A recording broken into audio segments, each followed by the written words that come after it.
Bonsoir à tout le monde. Euh, Mon nom est Zainabou Etraogo. Moi, je viens de l'Estrie, plus précisément de Sherbrooke.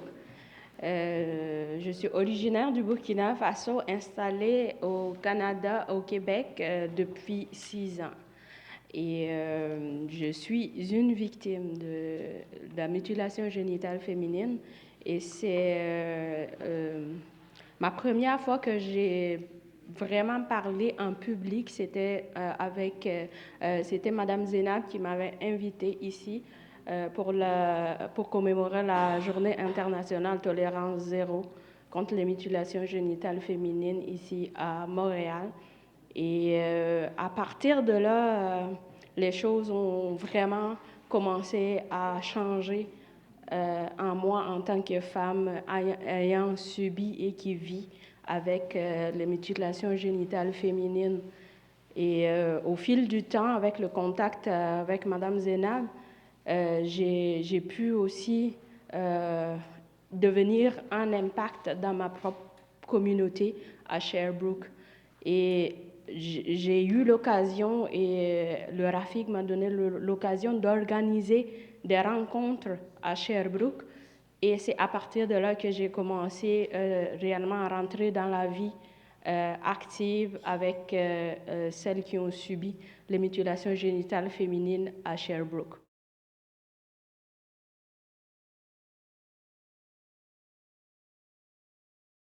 J'ai un petit peu récolté les phrases que les femmes euh, expriment pendant les rencontres et après les rencontres, surtout après les rencontres, parce que pendant les rencontres, elles font juste m'écouter et elles acquiescent. Et puis, c'est en privé qu'elles se sentent le plus à l'aise de m'en parler plus profondément et puis m'exposer leurs problèmes vu qu'on partage le même combat. Et ces quelques phrases, je vais les citer littéralement. Une qui dit « C'est un sujet que je n'aime pas aborder avec les hommes. Quand un homme s'approche de moi, qu'on prend contact, dès qu'il parle de mutilation génitale féminine, je me referme complètement et j'arrête la relation immédiatement.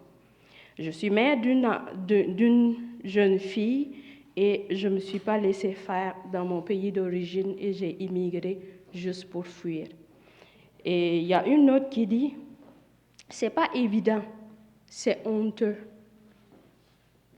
Présentement, les hommes sont plus regardants. Les hommes que je pensais dans mon plus tendre jeunesse, qu'on m'a préparé à être une bonne femme pour ces hommes-là, les hommes africains, eux-mêmes, ils me jugent, ils me regardent et j'ai l'impression de ne pas être normale en vue des hommes pour qui on m'a excisée.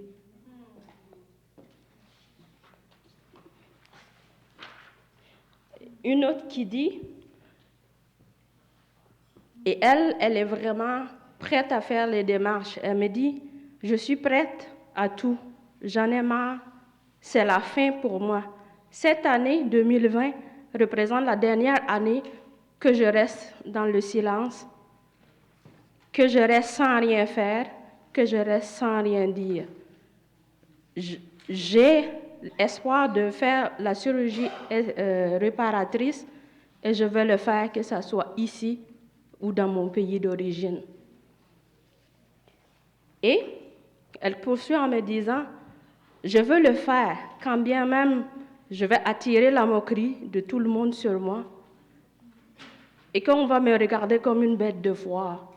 Il y en a qui vont me traiter de pute parce que je veux la chirurgie réparatrice.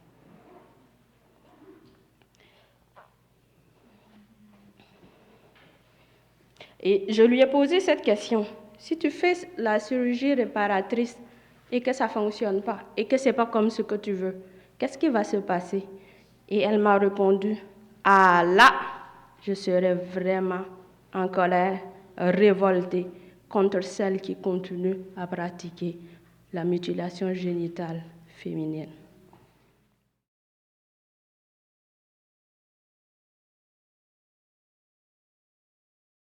J'ai eu l'occasion d'avoir un groupe d'intervenants de 12 à 15 selon les différents ateliers que j'ai tenus.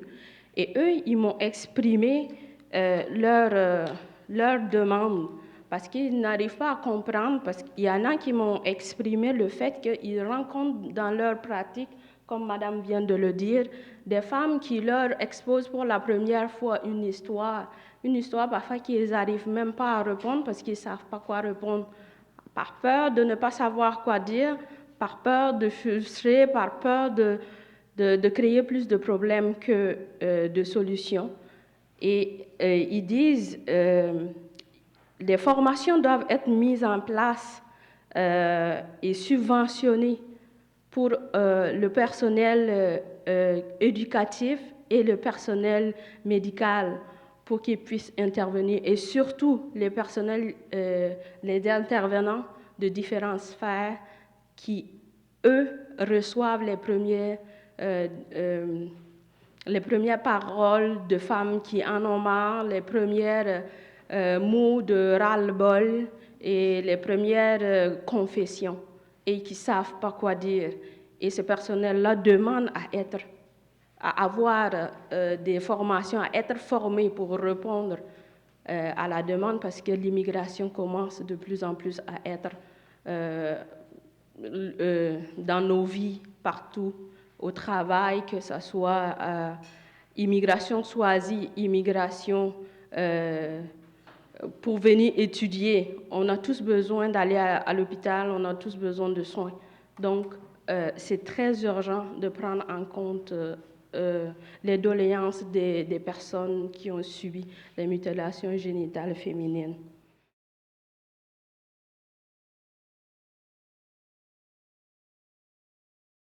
De mon parcours à moi, je dirais que depuis que j'ai commencé à faire les ateliers, moi aussi j'ai connu des périodes assez difficiles qui m'ont poussé à me retrancher, à me regarder autrement, à passer à travers plusieurs étapes émotionnelles. Je dirais que je suis passée depuis 3 ans, je dirais, de dépression, et des dépressions assez sérieuses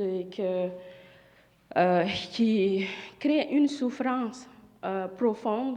Même si je me dis je suis forte, de temps en temps, je me rends compte que c'est très sérieux. J'apprends à me construire, à me reconstruire émotionnellement. Parfois, c'est très difficile de le faire tout seul. Donc, je dirais que l'aide psychologique est la première chose qu'on doit offrir à ces femmes-là. Parler de l'excision, juste en parler, c'est remuer le couteau dans la plaie. Et quand on remue un couteau dans la plaie, ça affecte tout le reste. Toutes les journées qui vont suivre, on va être dans un état assez... ça va toucher notre famille, ça va toucher tout le monde. La femme se transforme, donc on a vraiment besoin de soutien. Et aujourd'hui, je remercie les bailleurs de fonds et je leur demande, continuez à faire l'effort de soutenir financièrement, parce que sans les finances, on ne va pas y arriver. Financièrement, parce que ces femmes ont besoin d'aide. On a vraiment besoin d'aide. Et c'est un cri de cœur. Je continue parce que je me rends compte que j'ai fait un chemin et ce n'est pas encore terminé. J'en suis même pas au début. Donc, je demande de l'aide et que ça ne s'arrête pas là, qu'on ne crie pas pour rien. Et je continue le combat à cause de ça. Il faut continuer à nous aider. D'autres diront ça se pratique ailleurs, mais nous, on est là. On est présente, on est intégré. On veut fonctionner, on veut aller travailler. Mais quand ça ne va pas psychologiquement, comment on peut travailler? Comment on peut compter sur nous? Comment on peut se prendre soin de nos familles? C'est de ça qu'il s'agit. Aider les femmes à avancer, malgré ce qui est arrivé. Nous aider à avancer. C'est tout ce qu'on demande. Réellement, c'est ce qu'on demande. Aidez-nous. Aidez-nous à avancer, à surpasser ce qu'on a vécu. Ce qu'on a vécu, on ne peut pas le changer. Mais on espère qu'ici, on trouvera un changement et qu'on vraiment, on aura de l'aide. Parce que c'est très urgent. Il y a une qui me dit, je ne sais pas comment je vais faire, mais il faut qu'on nous aide. Il faut qu'on ait de l'aide, que ce soit dans les grandes villes ou dans les petites communautés.